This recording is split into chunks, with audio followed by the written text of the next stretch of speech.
আশ্রয়ণ প্রকল্পের ঘরে মধ্যরাতের অগ্নিকাণ্ডে একই পরিবারের ৬ জনের করুণ মৃত্যু।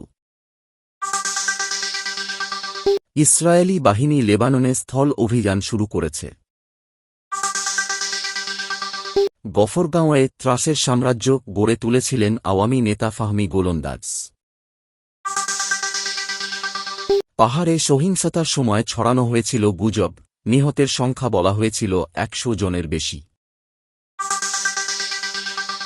গুলিবিদ্ধ হয়ে আইসিইউতে অভিনেতা গোবিন্দ। এতক্ষণ শুনছিলেন শিরোনাম, এবার বিস্তারিত। সুনামগঞ্জের ধর্মপাশায় সরকারি আশ্রয়ণ প্রকল্পের একটি ঘরে অগ্নিকাণ্ডে একই পরিবারের ৬ জনের মৃত্যু হয়েছে। গতকাল সোমবার মধ্যরাতে জয়শ্রী ইউনিয়নের শিমের খাল গ্রামে এ দুর্ঘটনা ঘটে।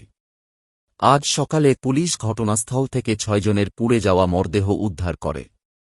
মৃতরা হলেন এমারুল মিয়া, তাঁর স্ত্রী, ৩ ছেলে ও ১ মেয়ে।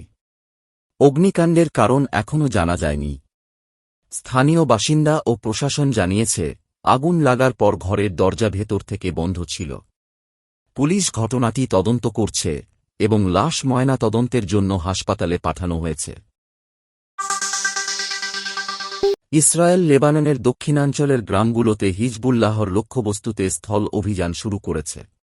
এর আগে বিমান হামলা চালানো হয়। ইসরায়েলি রাজনৈতিক নেতাদের অনুমোদনের পর এই অভিযান শুরু হয়, যা ইসরায়েলের সঙ্গে ইরান সমর্থিত হিজবুল্লাহর সংঘাতকে নতুন মাত্রায় নিয়ে গেছে। গত বছর থেকে ইসরায়েল ও হিজবুল্লাহর মধ্যে হামলা পাল্টা হামলা চলছে। ইসরায়েলি বাহিনীর হামলায় লেবাননে ইতোমধ্যে লাখো মানুষ বাস্তুচ্যুত হয়েছে এবং হিজবুল্লাহ প্রতিরোধের প্রস্তুতি নিচ্ছে।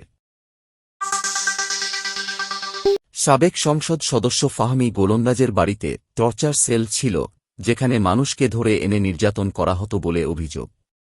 তিনি বালুর অবৈধ ব্যবসা ও ঠিকাদারি কাজ থেকে বিপুল অর্থ আয় করতেন। এলাকাবাসীরা জানান, ফাহমি গোলন্দাজের প্রভাবে বিএনপির নেতাকর্মীরা গফরগাঁও থেকে পালিয়ে থাকতে বাধ্য হন। তাঁর শাসনামলে অনেক মানুষ নির্যাতনের শিকার হয়েছেন এবং ভিন্নমত পোষণকারীরাও আক্রোশের শিকার হতেন। তাঁর বিরুদ্ধে অবৈধ সম্পদ অর্জন ও মানুষকে কুকুরের খাঁচায় বন্দী করার অভিযোগও রয়েছে। খাগড়াছড়ি ও রাঙামাটিতে সাম্প্রতিক সহিংসতার সময় বিভিন্ন সামাজিক যোগাযোগ মাধ্যমে ভুয়া তথ্য ও গুজব ছড়ায়, যেখানে নিহতের সংখ্যা অনেক বেশি বলে দাবি করা হয়।